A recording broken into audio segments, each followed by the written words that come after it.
Assalamualaikum warahmatullahi wabarakatuh. Selamat datang kembali pemirsa di channel yang paling bermanfaat di atas muka bumi ini ya. Majelis Ulama Indonesia dorong pemerintah larang komik Superman yang baru. Nah, Superman yang baru ini seperti apa sih? Kita lihat dulu. Wakil Ketua Umum Majelis Ulama Indonesia (MUI) Anwar Abbas meminta agar pemerintah Indonesia melarang peredaran komik Superman yang digambarkan sebagai pria biseksual terbitan DC Comics ya. Untuk itu, MUI mengimbau pemerintah agar turun tangan dan melarang peredaran komik tersebut karena kontennya jelas benar-benar tidak sesuai dengan nilai-nilai Pancasila dan dengan jati diri serta budaya kita sebagai bangsa yang religius, kata Anwar Abbas kepada media online hari Rabu 13 Oktober. Anwar mengaku kecewa dengan pihak yang telah memproduksi komik yang bermuatan promosi terhadap gaya hidup LGBT ya. Ia menilai komik Superman itu sama saja telah difungsikan untuk kepentingan sosialisasi paham LGBT. Baginya upaya itu tidak sesuai dengan fitrah manusia dan bertentangan dengan ajaran agama serta hak asasi manusia ya.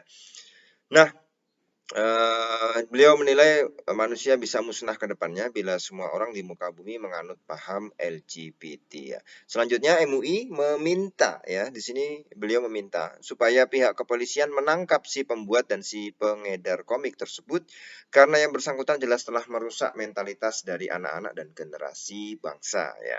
DC Comics kita ketahui ya, ini kelanjutan daripada Superman yang lama ya, telah membenarkan bahwa tokoh Superman baru yakni Jonathan Kent, anak dari Clark Kent dan Lois Lane, akan menjalani hubungan spesial dengan teman laki-lakinya ya.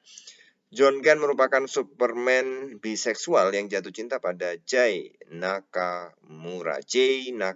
Dalam serial komik Superman, Son of Kal-El, John Kent akan menjadi Superman baru di bumi dan menghadapi beban yang luar biasa seperti perubahan iklim, penembakan di sekolah, serta unjuk massa terkait deportasi ya.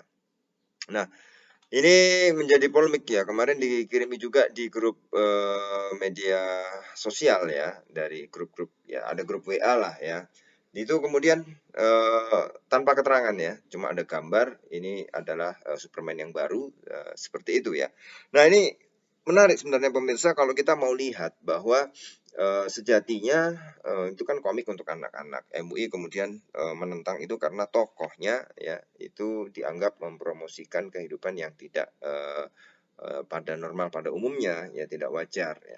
Nah, ini ditakutkan nanti anak-anak akan meniru dan lain sebagainya. Nah, sejatinya komik itu bisa nggak sih ya itu dijual secara buku apa enggak ya? Artinya apakah itu lewat online berupa gambar-gambar saja yang bentuknya file ya, atau berupa buku. Nah, itu yang memang kalau memang kita semua saya anggap tidak setuju lah dengan karakter seperti itu ya. Tapi ini menjadi pertanyaan juga kenapa DC Comics berani mengeluarkan tokoh yang seperti itu. Tentu akan menggait pasar ya, menggait pasar yang mungkin punya kesamaan dengan si tokoh itu gitu ya. Oke, dia berusaha menggait pasar ini ya, berbicara tentang mungkin memperluas pasar ya. Nah, tetapi apakah itu nanti dia di-download atau dia berupa komik yang dicetak, diterbitkan, nah itu yang menjadi tanda tanya. Kalau memang itu berupa komik dicetak dan diterbitkan, maka sudah pas tuntutannya adalah untuk dihentikan peredaran di Indonesia ya. Tetapi pertanyaannya adalah ketika itu berupa file bisa di-download, nah ini yang bagaimana cara mencegahnya? Nah, ini ya tentu sangat susah sekali dan tidak terbendung bisa jadi ya.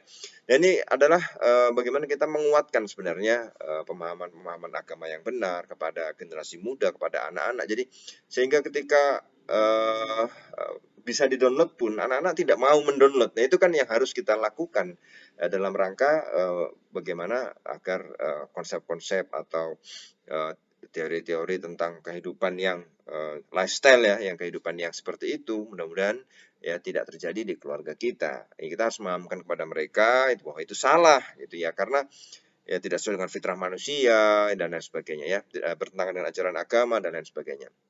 Nah, ini yang memang berbeda. Kalau mungkin di barat it's fine ya, ngelempar ke pasar nggak laku, oke bikin lagi, lempar lagi, siapa tahu laku ya. Nggak laku, bikin lagi. Itu mekanisme pasar yang berbicara kalau kita di barat. Tetapi di Indonesia tentu tidak bisa. Tentu kita pemerintah punya peran lah ya, yang banyak sekali dan besar sekali untuk bisa membendung itu. Nah, pertanyaannya kan sudah sederhana sekali. Kalau itu berupa buku, ya tidak dalam terbitkan dan tidak usah diterjemahkan bahasa Indonesia. Tapi kalau berupa file, nah itu yang menjadi masalah. Apa kira-kira yang dilakukan oleh pemerintah untuk membendung yang seperti ini?